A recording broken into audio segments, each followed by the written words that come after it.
Imagine that on your journey of self-discovery and self-improvement, that there is a general path that one follows when it comes to the structure that the psyche takes on as they develop. That'd be pretty helpful to know, wouldn't it? It would certainly help you understand what to expect as you go through life, so you aren't completely blindsided when you encounter something new. And it would also help you understand others as well. Have you ever wondered why some people are very rigid and absolute in their thinking, while others are much more open and welcoming to new ideas? Why some people change and others don't? Why some people think in the future, while some are still living in the past? Have you ever wondered why some people have seemingly crazy beliefs, and are even willing to go to war over them? Have you ever wondered why history is so brutal? Have you ever wondered why today's societies are so polarized? Well, spiral dynamics is a model that attempts to explain all of this on a deep, fundamental level. Spiral dynamics is a model created from several decades of research based on human beliefs, values, ideals, and overall thought structures, and what they found is that human development has this arc to it, and it's like a spiral, thus why it's called spiral dynamics. And as humans evolve, both individually and collectively, they go up this spiral, and as they go up, they gradually take on a position of higher perspective.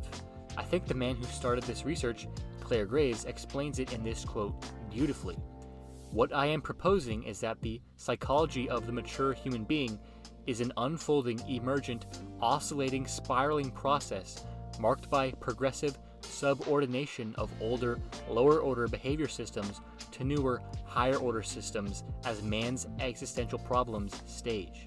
So in the spiral dynamics model, there are 8 stages in this order: beige, purple, red, blue, orange, green, yellow, and lastly, turquoise.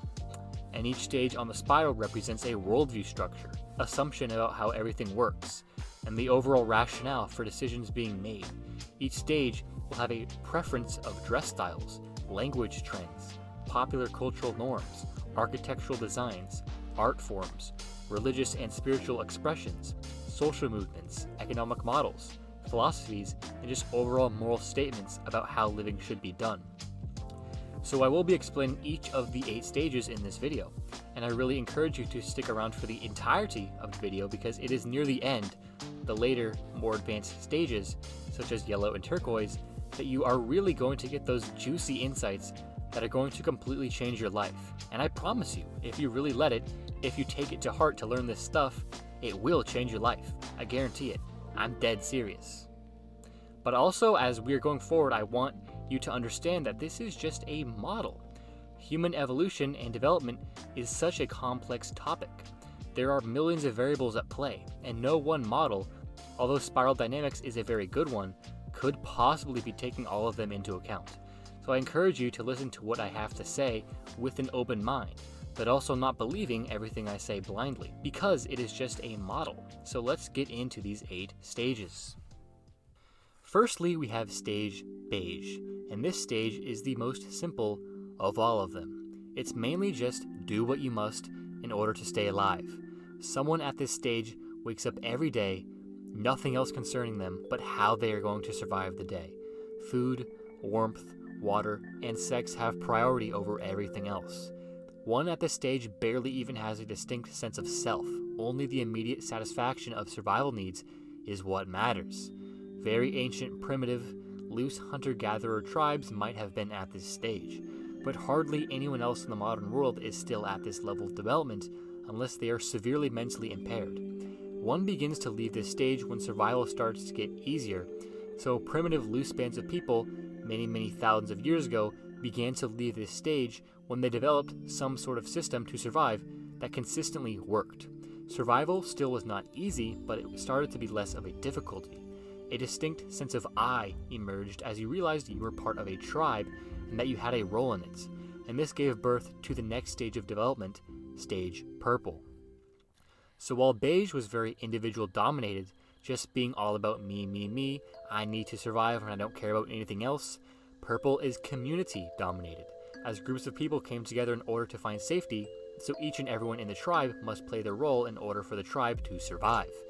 So now that the most basic survival needs are met, one now has time to think about the reason things happen. and make cause and effect distinctions.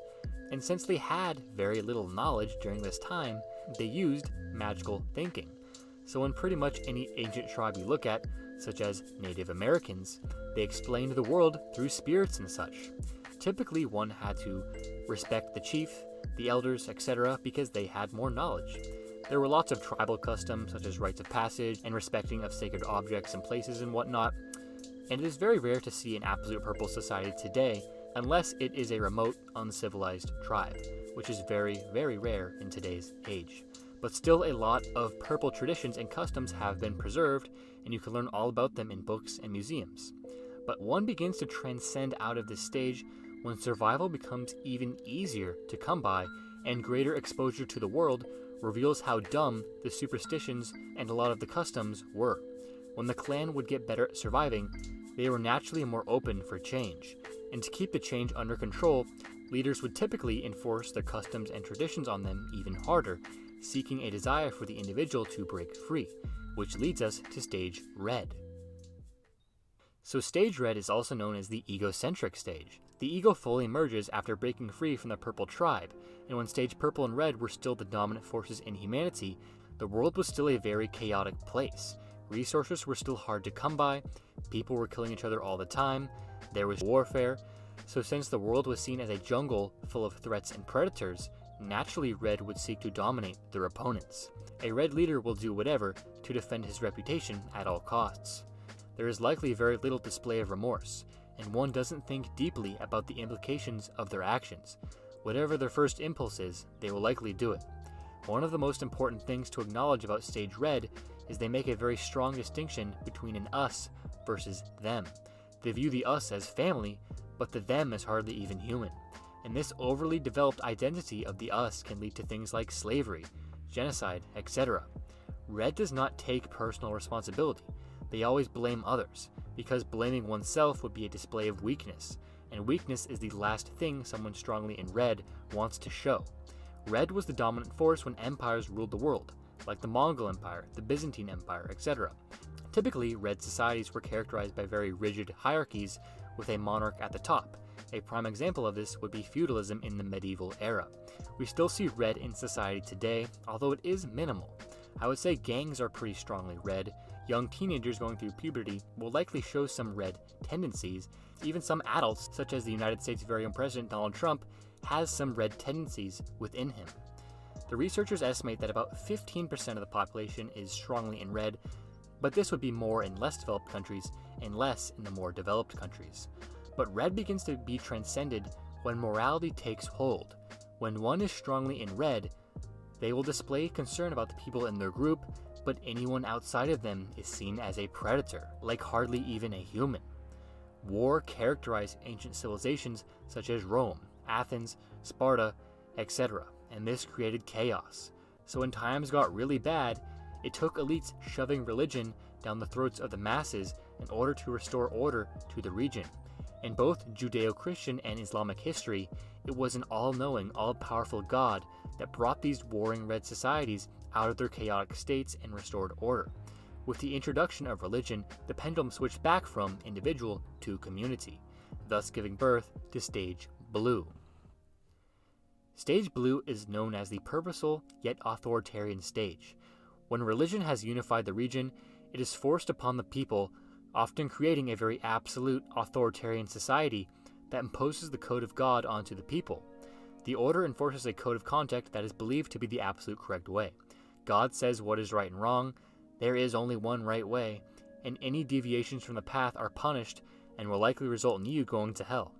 In a strong blue society, you must obey the authority, do right, abide by the rules, go by the traditions, because if you don't, you're going against God, and that is the worst thing you could ever do. Dogma characterizes this stage. So while religion helped unify a specific region as it brought together a large group of people, anyone outside the group is still like an enemy. Some of the world's most violent atrocities have come out of blue thinking. People who were against the norms were often killed. The Spanish Inquisition happened because of blue thinking. The Salem witch trials happened because of blue thinking, and a lot of the Holocaust came out of blue thinking. I would say a lot of Nazi Germany was a combination of red and blue thinking. But I don't intend to paint blue as terrible at all. The key aspect of blue is morality. Religion is morality. It is the intent to do good at all costs, to serve God, but the problem with blue is the absolute aspect of the thinking. Yes, blue intent is good, but they have a hard time taking in perspectives of anything else outside their religion, which can lead them to thinking everyone else is bad and inhuman, which has led to these atrocities that I have talked about. There is still a lot of blue in society today, although in first world countries it is not the dominant force. And this is where you see, in society today, people with very rigid and absolute thought structures. These people tend to be very fundamentalist when it comes to their beliefs. Someone that comes to mind when I think of a blue thought structure is Ben Shapiro. A few more examples of blue include the Indian caste system, Puritan America, and the Republican Party. However, lack of freedom under the blue umbrella causes bitterness, which creates desires of independence and breaking free. And while blue promotes a sense of purpose, self-confidence, and direction in life, the absoluteness of it leaves one with doubts of genuine love and acceptance. This naturally leads one to question the authority and to seek independence, giving birth to stage orange, which is the stage that dominates the modern world today.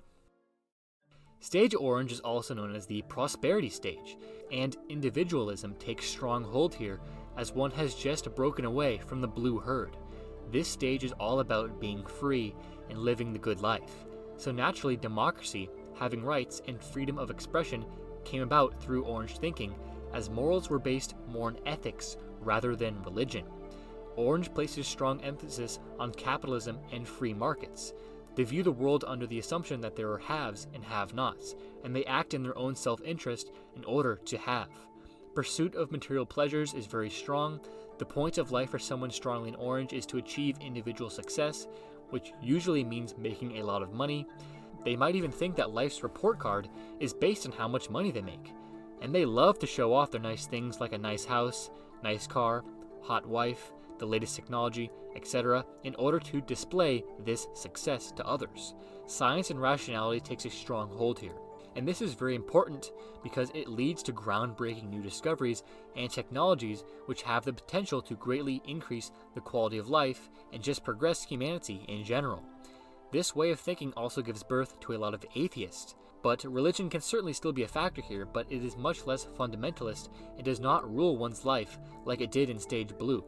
The United States and other capitalist countries are strongly in stage orange. I know exactly what it is like to be raised in a stage orange society. For most of my life, up until about the age of 16 or so, my goal was to become as rich as possible. I think that's any teenager's goal in a stage orange society, but I contribute the fact that I was already born into a decently well-off family and that I already had a decent amount of material pleasures to how I was able to transcend a large aspect of myself, not the entirety of myself, out of this stage.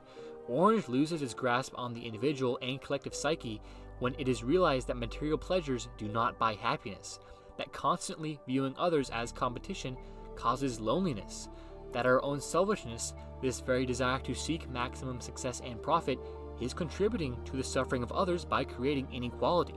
And it's also hurting the earth as we are using up its resources that cannot renew themselves fast enough. This whole being lost to materialism has taken us out of touch with the greater picture. And through this thinking, stage orange is transcended as the pendulum shifts back to the community in search of higher purpose. Enter stage green. In stage green, we are much more aware of the suffering of others in the world. Feelings, rather than achievements, are what matters here. Togetherness, harmony, and acceptance drive all decisions. Lots of social justice movements happen here. Some recent ones have been climate change movements, Black Lives Matter, and others. Green is very anti-authoritarian and very anti-hierarchy. They want resources to be distributed equally, which naturally leads green towards socialism. The United States has many socialist aspects to it, but Scandinavian countries such as Sweden, Denmark, and Norway are much more strongly green. Liberals, hippies, social workers, etc. are all examples of people in stage green.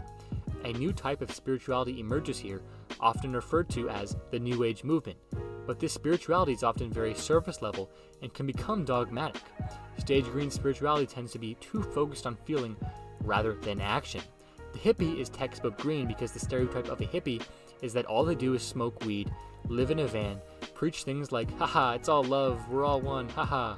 but then they're broke as hell and don't actually do much to bring about change. Stage green is also highly susceptible to groupthink, as the pressure is very strong to be in support of collective decisions, thus causing dogma. Stage green still demonizes lower stages and thinks their way is the absolute correct way to go about things. Green can create cults of victim mentality and cause widespread censorship if something is not politically correct. Cancel culture is a textbook stage green movement. So while the intent behind all green actions is very, very good, they lack the understanding of the systems of the world in order to bring about genuine change. This stage is transcended when doubts about this collective mentality arise, and you start to wonder what the hell is really going on here on Earth.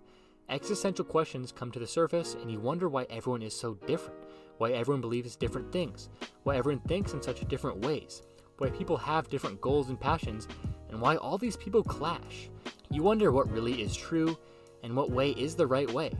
As a result of this pondering, you begin to realize the interconnectedness of everything. How all of Earth and all of humanity is just one system composed of many subsystems. And all of these subsystems interacting with one another is what makes up the whole. And in order to build the best society possible, we must integrate all these systems together. Enter Stage Yellow. Stage Yellow differs from the first 6 stages because it is the first stage of Tier 2. All of the other stages I've gone over have been Tier 1. Every stage in Tier 1 projects their worldview onto the other stages because they believe it is the absolute correct way. Yellow realizes everything is not so black and white. All previous stages believed their way was correct, and that everyone else was either wrong, immoral, deluded, crazy, or insane. A stage blue fundamentalist Christian will always project their beliefs onto red, orange, and green and think they are deluded for not following the way of God. A stage orange rationally minded fellow who loves capitalism will demonize blue because of their fundamentalist dogma and think their beliefs are stupid because they are irrational and not backed by science. And they will also view green socialism as stupid because it threatens their prosperity, individuality, and freedom, whereas someone in stage green would look down on the orange capitalist and demonize him for how selfish he is and how he doesn't care enough about the people who are less fortunate. So in Tier 2, rather than demonizing, they examine why the blue fundamentalist is the way he is, why the orange capitalist is the way he is, and why the green socialist is the way he is. Stage Yellow looks at the greater system at play. So when someone in Stage Yellow looks at Trump, rather than hating him because of his selfishness, they look at what even led him to becoming who he is in the first place. When someone in Yellow encounters racism, instead of canceling them and trying to ruin their life like someone in Stage Green would do, they examine why that person is even racist in the first place, and they seek to change that system so no more racism is born from it. So yeah, if you're in Yellow, you are a systems thinker. And if you identify strongly with this stage, I just want to congratulate you because it took you a lot of inner work and a lot of open-mindedness to get here. You were able to rise above green dogma, and now your concern is how do I, individually, make an impact? Yellow develops a big picture view in life and recognizes society is just a buildup of a mix of various different systems and recognizes the clashing of the lower tiers has put everything in jeopardy. Yellow sees all of society from above and sees that the mess humanity has created can only truly be resolved through understanding it all. So naturally, people in Yellow, such as intellectuals, academics, philosophers, and futurists, have already dedicated their entire life to understanding how it all works, and then making plans on how to fix it. Someone in Yellow is able to activate any of the lower stages within them when needed. When a situation calls for swift action, they will be more authoritarian, and when a situation does not, they will naturally be more democratic. One begins to leave Stage Yellow as they develop a greater appreciation of the sheer intelligence that the universe is. It is realized that global problems will not be solved by an isolated group of people, and that a global effort is required for solving these problems, and that in the grand scheme of things, the best solver of these problems is nature. Enter Stage Turquoise. Stage Turquoise is not very easy to describe because so few people on this planet fully embody this level of development, and Stage Turquoise thinking hardly has any of the power in government at all. People in Turquoise tend to be the most advanced mystics, gurus, and sages, as this stage is all about experiencing the wholeness of existence through body, mind, and spirit. Truer and deeper forms of spirituality emerge that include oneness and non-duality. The ego that completely ran Tier 1 thinking is no longer prevalent. They are concerned with the well-being of all of life, but not their own life. Every single action they make or thought they have is oriented towards the well-being of all of life, not just humanity, in the long run. They realize the intelligence of the universe will carry everything in the direction that it needs to go. Therefore, turquoise will only intervene when necessary. Someone at turquoise does not learn through observation or study, but by actually becoming and experiencing that thing they seek to understand. That's how deep their empathy goes. You could think of someone fully in turquoise like a sort of Jesus or Buddha figure. They see no boundaries, all is one, and they care for and are concerned with everything in existence. They're more or less a pure vehicle of this force, this intelligence that flows through humanity, bringing it towards higher love and higher consciousness. A lot of stage green or stage yellow people will talk turquoise, but will not embody it. Stage turquoise is really about the embodiment. It is not easy to imagine what a stage turquoise earth would be like because we are so far from achieving one. But I can envision turquoise steps that could be taken in the next century. One of them being a sort of Bill of Rights that guarantees a set of rights for everyone on earth, like freedom of speech, freedom of religion, abolition of slavery, etc. Yeah, a lot of countries have this stuff already, but imagine if the entire earth were guaranteed these rights. How amazing that would be. Turquoise is all about going global, uniting everyone and everything. So if society went turquoise, these country-to-country feuds, these strict borders would go away, and at that point we would likely not even have countries anymore. The entire globe would just be one giant country, but of course this is all speculation. We don't actually know if this will happen, and if something like it ever does, it'll likely take centuries. Spiral dynamics does talk of a stage beyond turquoise, stage coral, but doesn't talk about it at all really, so I don't really get what the point of talking about it was. So yeah, this is the spiral. This is spiral dynamics. This is the general arc that humanity, on an individual and collective level, follow. So if you identify with stage orange or stage green, seek to be more like yellow as you develop. And like I said at the beginning, don't get caught thinking that a person or a country or an organization is just at one singular stage. No one person is just at stage orange or just at stage green. They'll have different aspects of themselves in multiple different stages. For me personally, I see orange, I see green, I see yellow, and I even see some turquoise prevalent in the way I approach life. And for those aspects of me that are lower on the spiral, I seek to get those aspects higher up.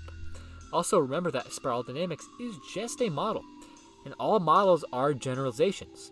Not every individual or society will develop in exactly this fashion.